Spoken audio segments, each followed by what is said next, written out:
તો વોટ્સઅપમાં બી લખીને મોકલાઈ શકો. સારું, તો હવે 84 વૈષ્ણવના વાર્તાજીમાં વાર્તા 1 શ્રી દામોદરદાસ હરસાણીજી, એની અંદર વાર્તા પ્રસંગ 4. સુંદર પ્રસંગ કાલે આવ્યો તો કે યહ માર્ગ હાસી ખેલકો નાહી, હસવા ખેલવાનો ના નથી. કોને કહી રહ્યા છે? કોને કહી રહ્યું છે આ વસ્તુ? આ વાત કોણે કીધી? કોને કહે છે? એવું કે ગુજરાતીમાં આવતું? દામોદરદાસજી ગુસાઈજીને શ્રી ગુસાઈજીને ગુસાઈજીને કહે છે. સુંદર. પણ આ જ વસ્તુ હેન્ડ રેસ કરીને બોલશો તો આનંદ આવશે બધા એક સાથે.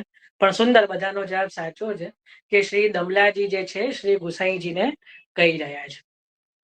તો तब श्री गुसाई जी बहुत प्रसन्न भये और हाँ, એટલે પહેલા તો શ્રી ગુસાઈજી એવું કીધું કે यह मार्ग तो आचार्य जी के अनुग्रह बिना न होए, जब आचार्य जी की कृपा होएगी तब ये कष्ट आतुरता होएगो. तब दामोदर दास जी ने दंडवत किए और कहो कि राज सो एक बेर बिनती करनी सो करी, पाछे आप तो प्रभु हो सो भली जानोगे सो करोगे, पर यह मार्ग तो या भांति को है. तब श्री गुसाई जी बहुत प्रसन्न भये और कहे कि यह वार्ता श्री आचार्य जी महाप्रभु जी तुम द्वारा कहे, जो तुम न कहेगो तो और कौन कहेगो. तुमको देखत है तब चित्त अति प्रसन्न होत है, ताते सुखे न कहो.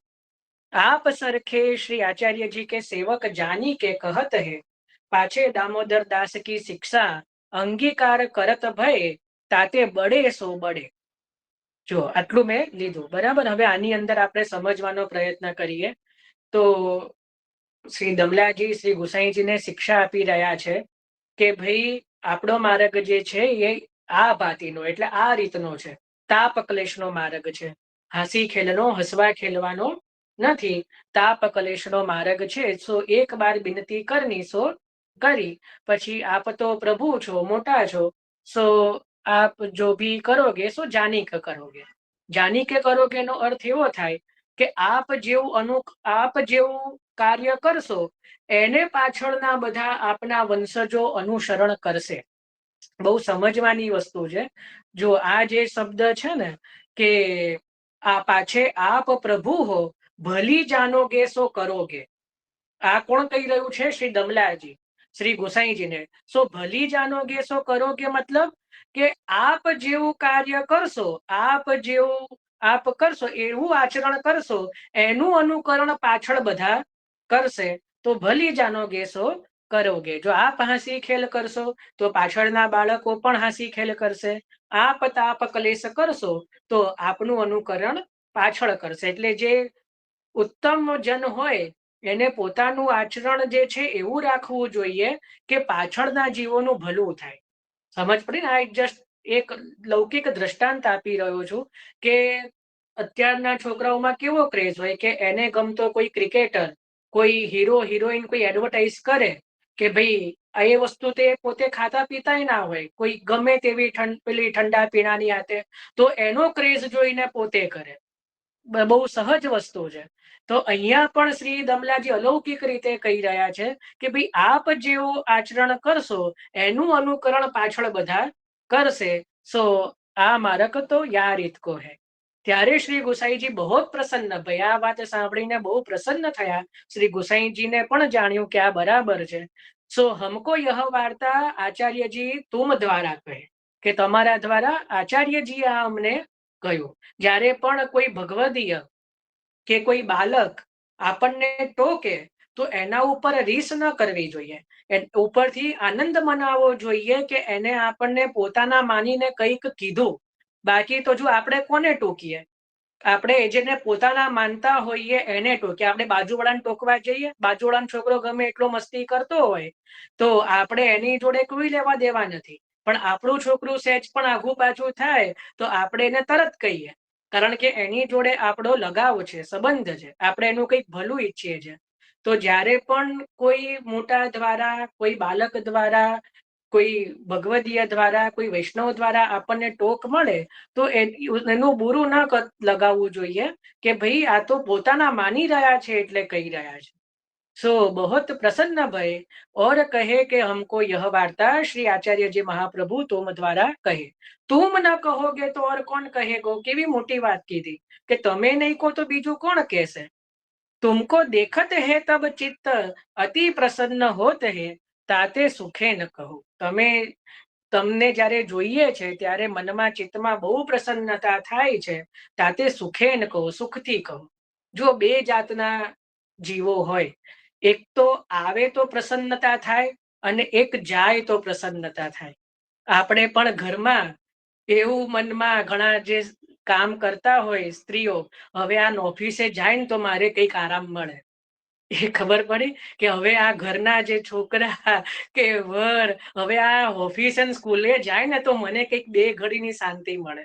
તો બે પ્રકારના હોય, એક તો આવે તો પ્રસન્નતા થાય અને એક જાય તો પ્રસન્નતા થાય. હવે આપણે જોવાનું કે આપણો સ્વભાવ કઈ રીતનો છે કે આપણે ક્યાંય જઈએ તો કોઈને પ્રસન્નતા થાય કે કોઈકને ક્યાં બેઠા હોઈએ ને મનમાં વિચારે કે હવે ઊભા થાય તો પ્રસન્નતા થાય. સમજ પડી ને. હવે આપણા ઉપર છે. અહીંયા શ્રી ગુસાઈજી શું કહી રહ્યા છે કે તુમકો દેખત હે તબ ચિત્ત અતિ પ્રસન્ન હોતે. ભગવદીયનું એ લક્ષણ છે કે ભગવદીય જ્યાં જાય ત્યાં આનંદ મંગળ થઈ જાય. એટલે કે છે કે તુમ ન કહો કે અરે तुमको जब देखत है तब चित्त अति प्रसन्न होते ताते सुखे न कहो. आप सरखे श्री आचार्य जी के सेवक जानी के कहत है पाछे दामोदर दास की शिक्षा अंगीकार करत भय ताते बड़े सो बड़े. જો અહીંયા હવે આ લાઈનની નીચે અંડરલાઈન કરો, તાતે બડે સો બડે. તાતે બડે સો બડે પાના નંબર 9 છે. જેની પાસે ઇન્દોરનું પુસ્તક હોય તો પાના નંબર 9 છે, એની અંદર તાતે બડે સો બડે ભાવ પ્રકાશની ઉપર. હવે મને કોઈ કહો કે આનો અર્થ શું સમજ્યા. બડે સો બડે, કોણ બડે? કોઈના હૃદયમાં ભાવ કંઈ પણ જો સ્ફુરાયમાન થતો હોય તો હેન્ડ રેઝ કરજો. બહુ સમય ના લેશો, જલ્દી. હા દીપાલી. કદાચ એવું હશે કે દામોદરદાસજી એ શ્રી મહાપ્રભુજીના અંતરંગ સેવક છે એટલે એમને ગુસાઈજી મોટા ગણે છે એ રીતે.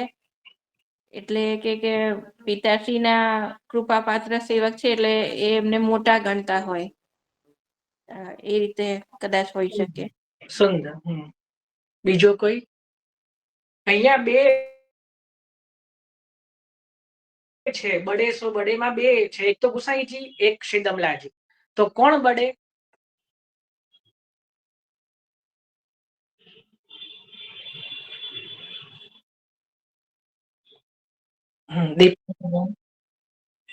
પછી એક તો જે હમણાં કીધું એ રીતે, અને બીજું કદાચ દમલાજી રૂપે શ્રી લલિતાજી સ્વરૂપે અને શ્રી ગુસાઈજી રૂપે શ્રી.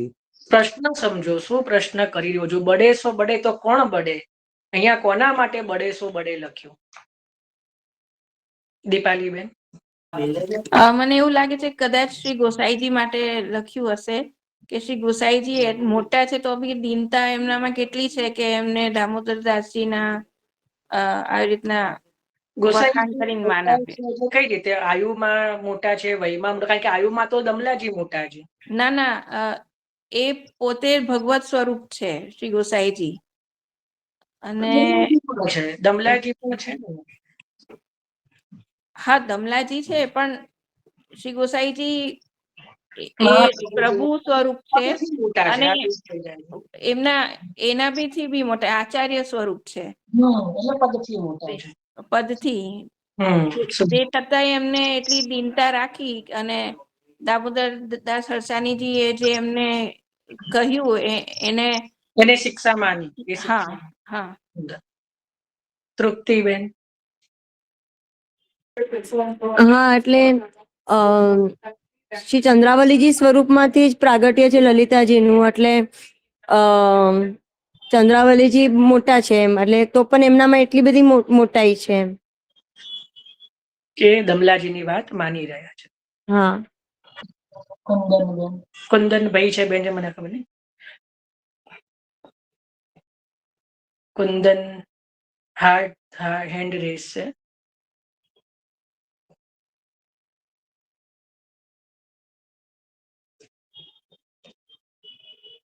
એ કુંદન બેન છે કોઈ? વાંધો નહીં, બહુ સમય નથી લેતા. જુઓ, બધાને કોઈએ કીધું કે શ્રી દમલાજી માટે, કોઈએ કીધું શ્રી ગુસાઈજી માટે. શ્રી વલ્લભાખ્યાનનો જેને અભ્યાસ હોય, અત્યારે હું પૂછવા નથી બેસતો કે કોને અભ્યાસ છે. શ્રી વલ્લભાખ્યાનમાં એક પંક્તિ આવે છે, એક એક થી અધિક શોભા વ્રજ સખીલે ભામણા. એક એક થી અધિક શોભા. શ્રી દમલાજી થી શ્રી ગુસાઈજી મોટા છે, શ્રી ગુસાઈજી થી શ્રી દમલાજી મોટા. આપણા માર્ગમાં કોઈ નાનું નથી, બધા એક એક થી અધિક છે. બરાબર. અહીંયા પણ બળે સો બળે એટલે અહીંયા અધ્યાહાર રાખ્યું છે. નહીતર તો જો ગુસાઈજીને જ મોટા કહેવા હોત તો બળે સો બળે કે દમલાજીને કહેવા હોત તો આ વાક્ય ના આવત. અહીંયા શ્રી ગોકુલનાથજી જે છે ભાવાવેશમાં લખી રહ્યા છે, સો બળે એક બળે એવા છે. શ્રી દમલાજી મોટા એવા છે કે જેમણે શ્રી ગુસાઈજીને શિક્ષા આપી રહ્યા છે કે ભાઈ અપનો માર્ગ તો એસો હે. અને એક મોટા એવા છે કે પોતે આચાર્ય રૂપ, જેમ કીધું એમ હોવા છતાં પણ ત્યાં શ્રી દમલાજીના હૃદયમાં શ્રી મહાપ્રભુજી વિદ્યમાન છે એવો ભાવ રાખીને શિક્ષાને ગ્રહણ કરી રહ્યા છે. એટલે બેઉ મોટા છે. હવે કોણ કોનાથી મોટા છે એ વિશેષતા નથી, કારણ કે આપણો માર્ગ તો એવો છે કે એક એક થી અધિક શોભા છે. આપણે ત્યાં શોભા કેવી છે કે એક એક થી અધિક છે. આપણે ત્યાં કોઈ ન્યૂન્ય નથી, કોઈ નાનું નથી. જો નાનું હોય તો એ ભક્તિ માર્ગ ના કહેવાય. એટલે આપણે ત્યાં એક એક થી અધિક છે. ખબર પડી ને કે આપણે નથી કહેતા કે બધા એક થી એક ચડિયાતા છે. આપણી ભાષામાં કે બધા એક થી એક ચડિયાતા છે. અહીંયા આપણે અલૌકિક વાણીમાં એક થી બળકે એક. એટલે શ્રી દમલાજી થી શ્રી ગુસાઈજી મોટા, શ્રી ગુસાઈજી થી શ્રી દમલાજી મોટા. તો અહીંયા કહી રહ્યા છે ભાવ પ્રકાશમાં, યહ લોકરીત સો વિરુદ્ધ હે, જો સેવક સ્વામી સો શિક્ષા કરે તો યહ સંદેહ હોય તહા કહત હે કે શ્રી दामोदर दास जी ललिता रूप है, चंद्रावली जी को परकिया रस भाव है, परकिया रस में प्रीति बहुत है, अष्ट प्रहर चित्त प्यारे सो लग्यो रहत है, सो जार भाव को प्रकार दिखाए और के संग हासी कैसी. આ બહુ લીલાતનો ભાવ છે, એમાં નથી હું જતો. તો અહીંયા કહી રહ્યા છે કે ભાઈ લોક થી વિરુદ્ધ લાગી રહ્યું છે કે ભાઈ સ્વામીને સેવક શિક્ષા આપી રહ્યા છે, પણ એવું નથી. दामोदर दास की देह तो मात्र दिसत है, परंतु आचार्य जी को आवेश अष्ट प्रहर रहत है, जो मुख सो श्री आचार्य जी बोलत है, ताते श्री गोसाई जी कहो कि हमको तो यह वार्ता आचार्य जी महाप्रभु द्वारा कहे. हमने जे आ वार्ता जे छे ए तो श्री महाप्रभुजी द्वारा મહાપ્રભુજીએ કીધી છે. ગુસાઈજી એવું કહી રહ્યા છે કે જે છે મુખ આપનું છે પણ વાણી તો શ્રી મહાપ્રભુજીની છે. એટલે મહાપ્રભુજીની શિક્ષા માનીને શ્રી ગુસાઈજી અંગીકાર કરી રહ્યા છે શિક્ષાને, કે અમને તો આ રીતે શ્રી મહાપ્રભુજી શિક્ષા આપી રહ્યા છે. તો એટલા માટે કહ્યું કે બડે સો બડે. તો અહીંયા આપણે વાર્તા પ્રસંગ 4 જે છે એને વિરામ આપીએ છીએ. કાલે આપણે પ્રવેશ કરીશું વાર્તા પ્રસંગ 5 માં. ખાસો મોટો પ્રસંગ છે, તો કાલે આપણે વાર્તા પ્રસંગ 5 ની અંદર પ્રવેશ કરીશું. તો આજે અહીંયા આપણે આજના સત્સંગને વિરામ આપીએ છીએ. કોઈ હવે રેકોર્ડિંગ બંધ કરી